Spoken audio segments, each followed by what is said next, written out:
Dina Boluarte camina por los pasillos del poder como si siempre hubiera pertenecido allí.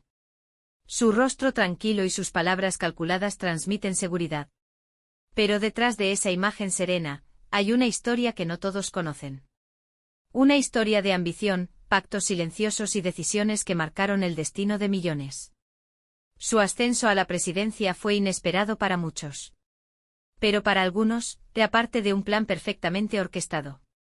Un plan que no comenzó el día en que Pedro Castillo fue destituido, sino mucho antes. Según documentos internos filtrados por exfuncionarios del gobierno, Boluarte habría sostenido conversaciones privadas con figuras clave del Congreso incluso antes de que estallara la crisis política. Esas reuniones no aparecen en ninguna agenda oficial, pero las transcripciones revelan intercambios sobre escenarios de emergencia y protocolos de transición. ¿Casualidad? ¿Precaución? ¿O simplemente la confirmación de que todo estaba fríamente calculado? La pregunta es incómoda, pero necesaria. ¿Dina Boluarte tomó el poder, o se lo ofrecieron a cambio de algo? En los días posteriores a su juramentación, el país se sumió en el caos. Protestas masivas, enfrentamientos, denuncias internacionales por represión, y mientras tanto, la presidenta evitaba dar explicaciones directas.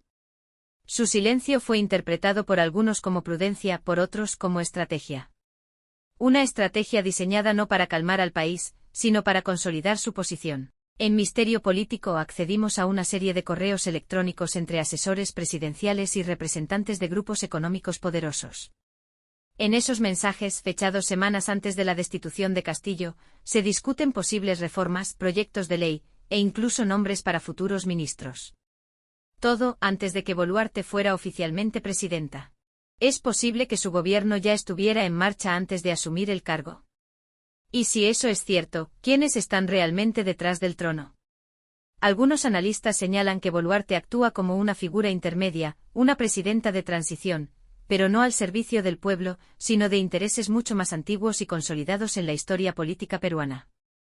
Familias de poder, conglomerados empresariales, organismos internacionales, todos parecen encontrar en Boluarte una líder predecible, manejable y sobre todo, útil. Pero el problema es que el pueblo no votó por eso. Las regiones del sur, históricamente marginadas, han sido las primeras en alzar la voz. Acusan a Boluarte de traición, de olvidar sus orígenes humildes, de entregarse a las élites limeñas. Y no es solo una percepción. Las cifras del presupuesto nacional muestran un recorte en programas sociales clave mientras aumentan los beneficios para ciertos sectores empresariales. ¿Dónde quedó la presidenta del pueblo?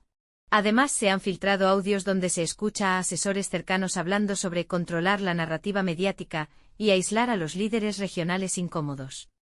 Estrategias propias de una guerra de información, no de un gobierno transparente. En paralelo, Boluarte ha intensificado sus viajes al extranjero. En menos de 6 meses ha visitado más capitales que varios de sus predecesores en años. Dicen que busca inversiones, pero algunos diplomáticos sostienen que está negociando apoyos políticos a cambio de concesiones económicas. Y mientras tanto, la situación interna empeora.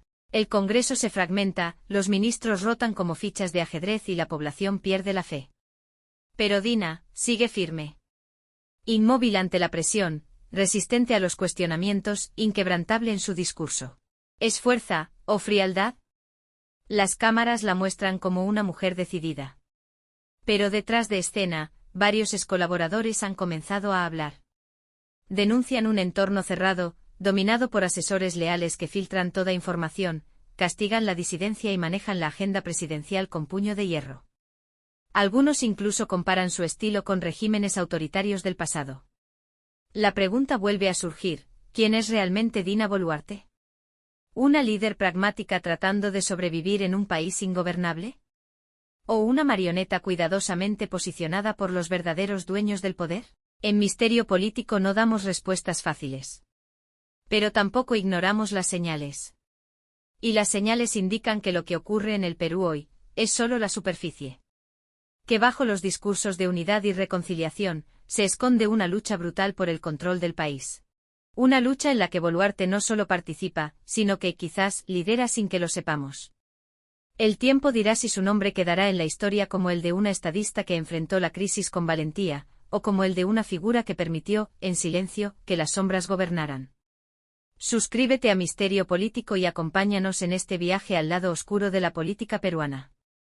Porque aquí, revelamos lo que otros prefieren callar.